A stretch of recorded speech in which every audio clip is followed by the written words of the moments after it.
हाय मित्रांनो, तुम्हा सर्वांचं माझ्या यूट्यूब चॅनलमध्ये स्वागत आहे। कशात तुम्ही एकदम मजेतच असाल तर सकाळी उठून मी बाहेर आली, बघितलं तर नुसता पाऊसच चालू। काय पाऊस येतोय, एकदम सकाळपासून कंटिन्यू चालू आहे, एकदम भारी वाटत आहे। समोर बघा काही नाही दिसत। बिट्टूचा पण वेळ झाला होता, पटकन तिला उठवला, ब्रश आंघोळ करून घेतली। खरं तर आज बिट्टूला आंघोळ करायचीच नव्हती, कारण बाहेर खूप थंडी होती। पण मम्मी आहे, आंघोळ केल्याशिवाय स्कूलमध्ये पाठवत नाही, म्हणून तो सर्व राग ती माझ्या कॅमेऱ्यावरच काढत होती। एकदम रागाराग बघत होती। अशी तर माझी मोटकूबाई आहे।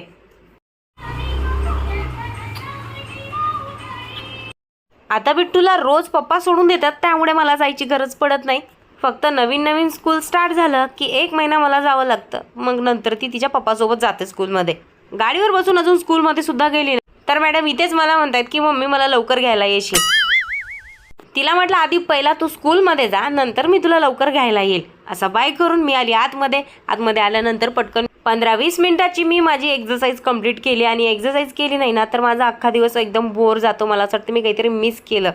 हवं तेवढं स्वतःला हेल्दी आणि निरोगी ठेवण्याचा मी प्रयत्न करत असते। कालपासून वर्षवास स्टार्ट झाले तर आम्ही ना रोज सकाळ संध्याकाळ वंदना घेतोय। आता मला वंदनाच घ्यायची होती तर म्हटलं चला सर्वात आधी आपण फुलं तोडून घेऊया। बाहेर आल्यानंतर बघितलं तर इथे ना 2च फुलं आलेली, आज नाही। पटकन तोडून घेतले, त्यानंतर वंदनेची तयारी केली। आज सकाळी मी एकटीनेच वंदना घेतली, कारण की मुलं पण स्कूलसाठी निघून गेले होते। मी इथे त्रिशरण पंचशील वंदना घेतली आणि कालपासून ना मला खूप जास्त करमत आहे। का माहिती का, इथे मस्तपैकी रोज सकाळ संध्याकाळचा वंदना घेतोय। कालपासून ना मी काही नोटीस केलंय, कालपासून एकदम शांत आणि प्रसन्न वाटत आहे घरामध्ये, एकदम शांत छान वाटत आहे।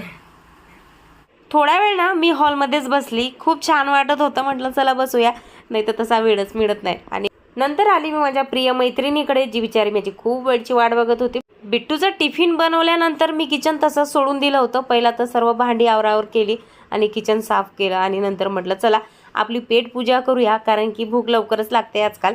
आणि एक्सरसाइज कंप्लीट झाल्यानंतर तर मी माझा रोज मिल्कशेक पिते आणि इथे काय माझं नशीबच खराब, करायला जाते चांगलं आणि उलटच। केळी घेतली हातात, त्याचं बिचाराचं काही मन नव्हतं का काय माहिती, आज माझ्या पोटामध्ये जायचं, तो खालीच गळून पडला।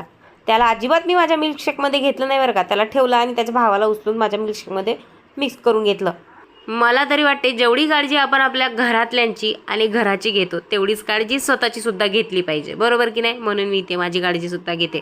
डीमार्टमधून स्पेशल मी माझ्यासाठी मिल्कशेक प्यायला एक मग आणला होता। तो काही दिवस झाले मी तो शोधत आहे, पण तो मला अजून भेटला नाही। माझ्यात जाऊन येतो, कुठे ठेवलाय काय माहिती। तो मग आणून देखील मला इथे ग्लासनेच प्यावं लागत आहे। बघता शूट केला होता मी 12:30 वाजता, तर जेव्हा मी बिट्टूला घेऊन स्कूलमधून घरी आली तेवढ्यात हिमांशू सुद्धा स्कूलमधून आल्याबरोबर त्याने बिट्टूला चॉकलेट दिला आणि मग काय बिट्टू एकदम खुश झाली।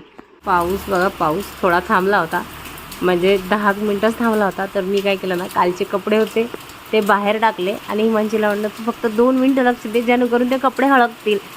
मी ते टाकले आणि आत आली। हळूहळू पाऊस सुरू झाला, पटकन गेली आणि आत घेतले। त्यानंतर पाऊस एवढ्या जोरात सुरू झाला, बघू शकताय।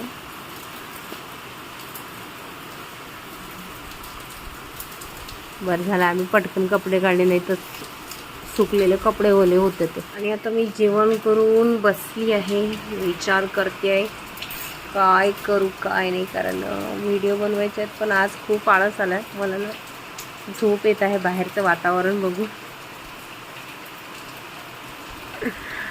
खरंच एकदम शांत वातावरण झालेलं आहे आणि बाहेर पाऊस पडत आहे, म्हटलं झोप घ्यावी एक। म्हणजे असं नाही की माझे सोशल मीडियावरचे कामं नाही आहेत, मला खूप काम आहेत, पण मला असं वाटतं की थोडासा ब्रेक घ्यावा, झोपून जावं, असा मी विचार करत आहे। बघू आता माझं डोकं काय ठरवते, मला झोपायचं आहे की नाही। कोण आहेस तू? मी तुझी आई आहे। माझी आई आहे। मी माझ्या सासूबाई करतात ना असं, त्यांचा स्टॉल घेऊन त्यांची कॉफी करते ही। आईची आठवण आली का तुला? हो, पण करत आहे स्टडी केला, हे होमवर्क आहे हे। असे ना असे आम, ई से इमली, ई से ईग, ऊ से उल्लू, ऊ से ऊन,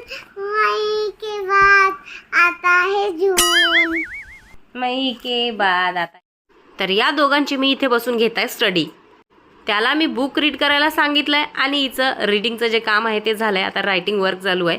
आणि आजीबाईच्या एवढ्या गप्पा असतात, तो स्टडी राहिला तरी चालेल पण गप्पा थांबता कामा नाही. हॉलमध्ये या 2 मुलांना घेऊन मी बसलेलीच होती, तर जाऊ आल्या. चल म्हणाल्या आपण इथे वंदना घेऊया. मग सर्वांनी वंदना घेतली. असं होता आजचा दिवस. ब्लॉग आवडला असेल तर लाईक फॉलो नक्की करा. भेटूया पुढच्या ब्लॉगमध्ये. तोपर्यंत टाटा बाय बाय.